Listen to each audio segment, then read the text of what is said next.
ngay nhát cho men nhầm môi កូនស្រីសំណប់ចិត្តអ្នកនាងដែលនេះខ្វាន់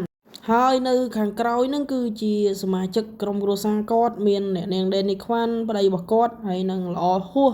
ហើយក៏សូមអរគុណដែលបានមកលេងចំការបងស្រីខ្ញុំផងដែរគឺបងឆននីកាហើយប្រហែលជាប្រហែលថ្ងៃទៀតលោកពូហេរ៉ូដែលជា MC បដាល់គាត់ក៏មកលេងនៅចំការទុរេនហើយនឹងភ្លក់ចំការទុរេនបងខ្ញុំដែរ ធុរេនកំពតកាត់ពីចំការផ្ទាល់ស្រុកទឹកឈូបងប្អូនចឹងបើអាច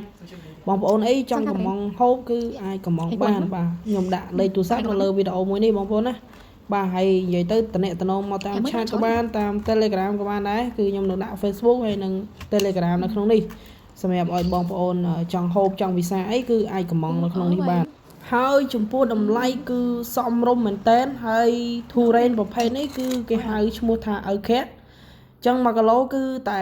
25,000 ទេបងប្អូនចឹងអាចដាក់តាមខេត្តគ្រប់25ខេត្តក្រុង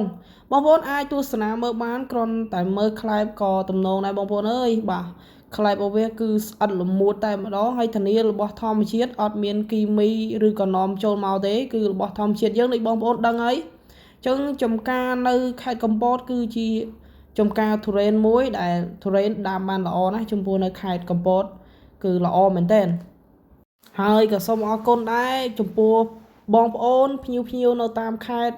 ក៏ដូចជាអ្នកសៀមរាបគឺកំងច្រើនណាចឹងចេញទៅថ្ងៃនេះគឺចំនួន40គីឡូជាងបាទអរគុណអ្នកសៀមរាបមែនតើបាទ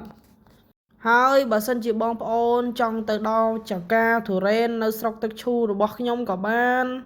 ហើយបងប្អូនទាំងអស់គ្នាចង់មកទិញនៅភ្នំពេញក៏បានគឺខ្ញុំយកមកលក់ដល់ភ្នំពេញណាផ្លូវវិញស្រេងបងប្អូនអាចមកមើលដល់ហ្នឹងក៏បានដែរគឺធានាជូន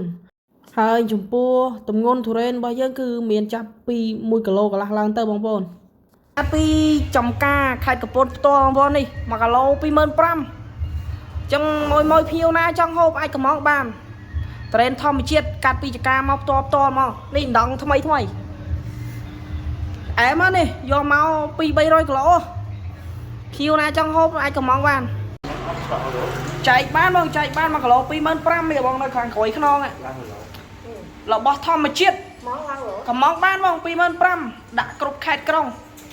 មើលបងជួយដាក់អ្នក1គីឡូ 2គីឡូ 3គីឡូមើលនេះចែកគ្រួសារហូប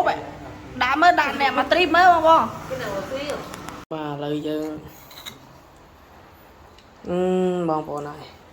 មុតដៃមុតជើងយកយែនេះមើលសបកតែជាតិបងប្អូនអើយនេះជាតិហ្មងតោះញ៉ាំអ្នកគ្នារ